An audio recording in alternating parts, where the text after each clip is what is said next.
Hello, how are you doing? Welcome back to the channel, and in today's video I'm going to be looking at which players are missing from the home nation sides ahead of the autumn internationals. I already did a video about England squad specifically. Throughout the autumn I'm going to be doing game recaps and reaction to matches and covering all that sort of stuff, but I thought it may be worth going over which players are missing from each nation, because there's some sides who have quite a long injury list, and then one side in particular who frankly don't really have any. They're only missing one key guy. I'll get onto them. Anyway, if you're new here, if you're new to the channel, please subscribe, please like the video, and also drop a comment down below of how you expect your nation to get on in the Autumn Nations Championship, which starts in, a couple of weeks' time? Not far away now. All right, let's get into it. So the Autumn Internationals not far away. Let's look through the different squads and what players they're missing. It's mainly going to be what players are missing through injury, because that takes up the bulk of the list. But there are a few in there as well in terms of selection or suspension, which obviously have played a factor when it comes to selection. So let's start off first of all with England. Actually have a fairly long injury list, a fairly big unavailable list. Partly because when they've released their team news, they've actually put down the bottom the players that weren't available for selection, basically those that are injured.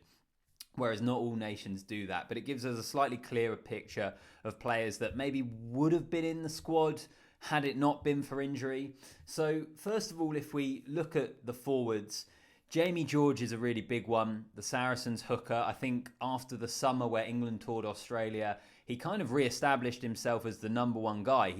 He was one of those Saracens players that had dropped out of the England squad for a short period of time. You wondered what his international future would be. He came back into the squad in the summer and played really, really well. He's re-established himself as the number one hooker in that England squad, but he is out injured, which means it's going to be Luke Cowan-Dickie coming in, and then there's the likes of maybe someone like a George McGuigan who could take an opportunity with some minutes off the bench. He's played very, very well for Newcastle, scoring heaps of tries, mainly from the back of driving mauls, but in the modern game, that's a pretty key aspect. So maybe see if someone like that takes their opportunity. Also, Nick Dolly, Alfie Barbary, who can play hooker, can play back row. Those guys are both injured as well. So I think there is an opportunity, with Luke Cowan-Dickie being the obvious number one, for someone else to come in and maybe just plant a little seed of doubt in Eddie Jones's mind, or enhance their calls for them to be selected for the World Cup in a year's time. I think it's one that's probably worth keeping an eye on as well. Another area where actually I think a few main guys are missing for England is in the second row. Charlie Ewell's out injured. Nick Asikwe out injured as well. Those two players could well have been selected. I think in terms of Maro Itoje and Johnny Hill, those are the number one second rows for England. They will start. But again, maybe it's a position where someone can come in and sort of enhance their case, and they maybe wouldn't have had the minutes that they can now expect if it wasn't for Charlie Ewells or Nick Asikwe. Asikwe hasn't particularly been in England's plans recently, but I think in terms of when we have seen him play, he has looked to impress. I think he's built on probably what he needed to. He was capped by England pretty young. I think he's even spoken about that and said that it maybe happened too soon. He wasn't ready for that environment. Now he is. So I think that's a blow with him being out. So we'll wait and see. In terms of prop, the main absentee really is Will Stewart. I think he could well have been a part of that squad, but he's out injured. Overall, I think props is a relatively solid position for Eddie Jones, but Will Stewart is a guy that they will miss. And then let's just look at the back row very, very quickly. Alex Dombrandt out for the time being as well. I think he would have been in that squad. I think it would have been Billy Vunipola, I should say, and Alex Dombrandt competing for the number 8 spot. So Dombrandt's not there, and Sam Underhill as well. He has had all sorts of issues with injury. I always think Underhill gives England something slightly different in that back row. They obviously have the really physical players, the ball carriers. Jack Willis is now back from injury, so he gives them a bit more of a threat at the breakdown. Underhill just absolutely tackles everything. He brings that physicality, which I know Eddie Jones loves. Underhill and Tom Curry were the combination on the flanks when England made their way to the World Cup final in 2019. That's not going to be the case now, because with Courtney Lawes being captain, he's 6, Curry's 7. So then it's who's number 8. But I still think Sam Underhill is a loss. And then just really quickly in the backs, George Ford, Tommy Freeman, Harry Randall all missing. I think when it comes to scrum half, Harry Randall's career with England has hit a little bit of a roadblock. He probably has fallen down in the pecking order. He didn't get any minutes in the Australia tour. We've seen Rafi Quirk since then return to the Sale team, and I've spoken on this channel already. He's playing brilliantly. So Harry Randall, it's a real shame for him. He had some quite bad injuries last season as well. Has already had bad injuries in his career. But maybe from an England perspective, it's not the end of the world. Tommy Freeman, again, disappointed for him because he made his debut on the tour to Australia. But I do think England have quite a few options when it comes to the back three. So from an England point of view, maybe not the end of the world, but it is a real shame for Tommy Freeman. And then George Ford, there was never any chance of him playing this autumn. He won't be back for Sale until the start of December. But he is one that's worth keeping an eye on because I think when he's ticking, when he's on form, he's absolutely brilliant. And it will be interesting to see whether he is part of Eddie Jones' plans heading towards the World Cup, because we have committed on this path of Marcus Smith at 10, Owen Farrell at 12, and whoever's fit, whether it's Manu Tuilagi or Henry Slade at 13. Can George Ford disrupt that again? Can he get himself back in that England team? Because in a side that has front football, and when you want a fly half to be controlling the game, he is as good as anything England have to offer.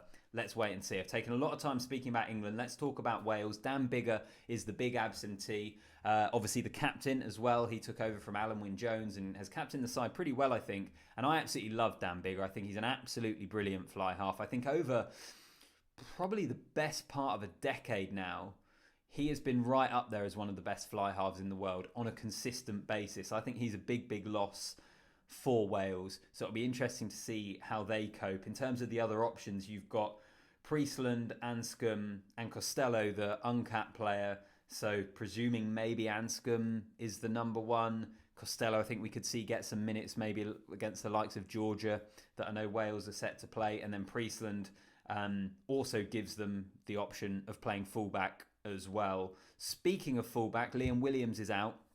Now, Lee Halfpenny is back in the squad, but Halfpenny 34, I think now.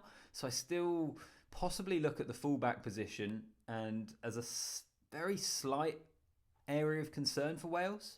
I don't know. Let me know in the comments, Welsh fans down below. But I think that's possibly an area of concern because both with Lee Halfpenny and Liam Williams, they're probably not the long-term solution. I think maybe for the World Cup next year they might work out, but yeah, I don't know. Maybe Priestland could cover in there. We'll wait and see what happens.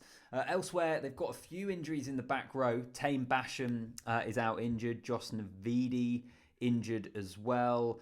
The good thing for Wales, I think, is they've got strength and depth there. I know Justin Tipperick is back. They've got Wayne Wright and just a number of other players in there that I think the back row actually for this Welsh squad is really, really strong. Just anyone else in there. Wyn Jones as well, the prop, he's out. And Seb Davies, the second row as well. So a few injuries for Wales to contend with. Personally, I would look at particularly Dan Biggar, I think is going to be the one that's really interesting to see how they fare this autumn and what Wayne Pivac decides to do at fly half. On to Ireland, James Lowe, the winger, he's got a calf injury. Keith Earls is also missing out, although he has missed parts of the new season. Jacob Stockdale has returned to the Ireland team, so they've lost James Lowe. Jacob Stockdale comes back in. I mean, Stockdale, when he was on form, was a frightening proposition on the wing for Ireland, and he's coming into a side who are on really, really good form, will get him front football. So I think that's quite intriguing to see how Jacob Stockdale is going to fare. As I say, with Keith Earls, he has missed parts of the new season, so maybe it's not too much of a shock that he isn't part of that squad. Andrew Conway as well, who, like Keith Earls, he's missed parts of the new season, the wing, fullback kind of area. I think this is an Ireland team that, in all honesty, I don't think there's any of their missing players that I'm looking at and thinking this could be a real problem, because I think they're in a phase where their systems are so good, they are such a cohesive unit that players can interchange, players can come in and they'll still be really, really good. I think that will be put to the test a little bit with some of the players they're missing, but I don't expect it to be the end of the world. Elsewhere, also, Bundy Aki, he's suspended for the first 2 matches, so he's not part of the squad at the moment. probably going to see him come back in. And Ian Henderson as well, another player that hasn't played at the start of this season. At one point, him and James Ryan were the two second rows for Ireland, Lions, British and Irish Lion, and so on and so forth. But you look at the tour of New Zealand where Ireland had a historic victory. It was Tadhg and James Ryan that were the second rows. So the fact that Ian Henderson isn't there, I think they lose maybe a little bit of depth in the second row, but I just don't think it's necessarily the end of the world. We'll wait and see for Ireland. I expect them to have a really good autumn. That brings us on to the final team, Scotland. We're saving them till last because as far as I could tell when I looked at their squad, there was no one of major note that they were missing through injury. I think the most interesting thing, there's two interesting things with Scotland's team selection. First of all, the headline of all the team selections really, Finn Russell is absent. Gregor Townsend has essentially said he wants him to play better, but we also have the backdrop of the various issues between Finn Russell and Gregor Townsend over the years. Been a couple of different ones, whether it be too many drinks on a night out, or it wasn't too many drinks, it was he exceeded the amount of drinks that the players had agreed they would have on a night out during international duty.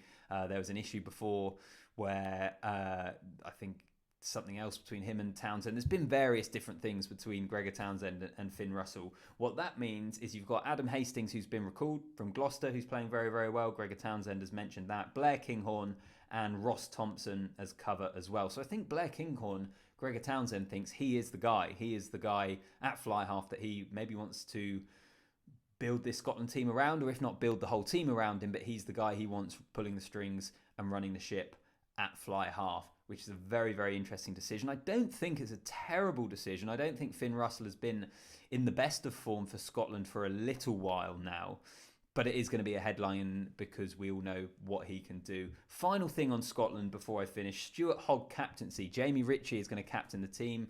Hogg seems to have lost the captaincy after he was also one of the players who had some off-field issues in the Six Nations. Hogg is absolutely brilliant. He's such a professional. He loves playing for his country. So I'm a little surprised to see that. But Gregor Townsend is ruling the roost. He is the head guy. He is the guy they all answer to. And he's made quite a big, bold call there with Stuart Hogg. Cool, that's as far as I can tell probably the most interesting team news and injury news in terms of absentees heading into the autumn. Let me know in the comments down below if you think I've missed anyone. And as I said at the start of the video, what do you make of your nation? How do you think they're going to get on? What do you make of the team selection? Players you're looking forward to seeing? All that jazz. I think that's enough from me. Subscribe to the channel if you're new here. Like the video, and I'll see you in the next one.